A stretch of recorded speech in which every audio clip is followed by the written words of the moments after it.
حبايبي عاملين ايه؟ وحشتوني جدا جدا من اخر فيديو.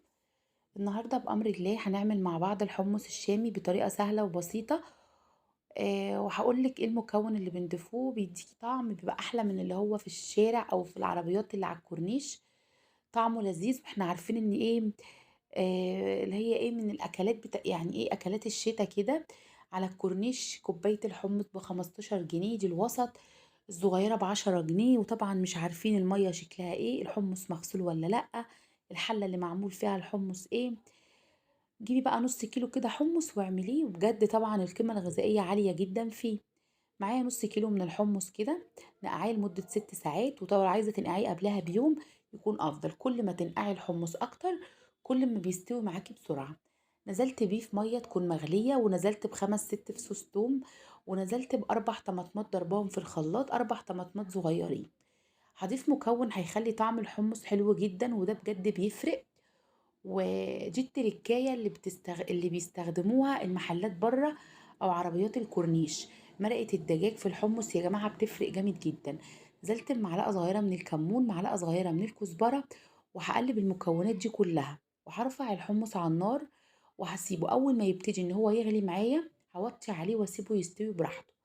عايزه اقولك ان انا لما انا نقع الحمص 6 ساعات ما خدش سوا معايا خالص. يعني قعد معايا نص ساعة كده على النار. وطالما انت موطية المي موطية النار عليه ما بياخدش سوا معاكي خالص.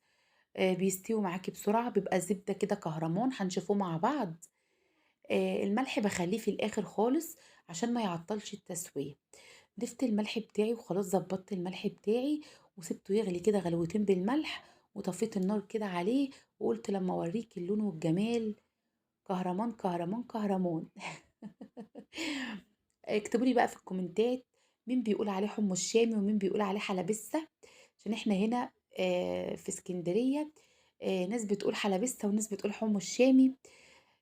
بصي قد ايه ان هو بقى زبدة واستوى كده معايا. دايب دوب. الحمص كله استوى. بصي بالشوكة بيتهرس معايا. حلو جدا. بالليل كده في البرد ده. عصرة ليمونة كده عليه مع شوية شطة. بيبقى طعمه خطير خطير خطير. على فكرة بحبه جدا. بصي لون المية بتاعت الحمص الشامي تحفة. لونها بقى ريحتها، ريحة الكزبرة مع الثوم مع الكمون بجد حلوة قوي. صلوا على الرسول عليه أفضل الصلاة والسلام. حبيبي يا رسول الله. هاخد بقى شوية كده يعني مغرفتين من نص كوباية من المية.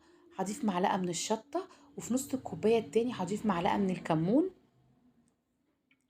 وهنا كان ممكن ان انا ما اضيفش كمون وكزبرة وانا بسلقه او وانا بعمله، كنت اكتفيت بده. بس انا بحب ان انا اطعم الحاجة من الاول للاخر. تبقى ريحتها حلوة وهي على النار. يعني ايه بيشرب كده من الكمون والكزبرة لما بتفضل عليه اطول وقت. فعشان كده قلت حتى لو انا احط نص الكمية. وطبعا الشطة اختياري، في ناس بتحب الحاجة حامية وفي ناس بتحب الحاجة عادية. عشان كده اخدت دلوقتي هنزل بقى بشوية شطة، شوية كمون. وهدي بقى الحمص دوت عصرة ليمون، وهقلب كده وبالهنا والشفا. طعمه خطير بجد. هاتيه فرحي ولادك بيه، دفي بيتك بيه. حلو جدا. طعمه خطير. الحاجة في البيت بتبقى مضمونة وأوفر بكتير جدا من بره. نص الحمص طبعا مش غالي. هتعملي بيه كمية كبيرة. ممكن ان انت كمان بعد ما تسلقيه تاخدي الحمص ده تعمليه سلطة كده، او تعمليه بنفس طريقة الفول. تهرسيه وتحطي طحينة عليه. بحبكم في الله احلى اخوات، ربنا يديمكم نعمة في حياتي.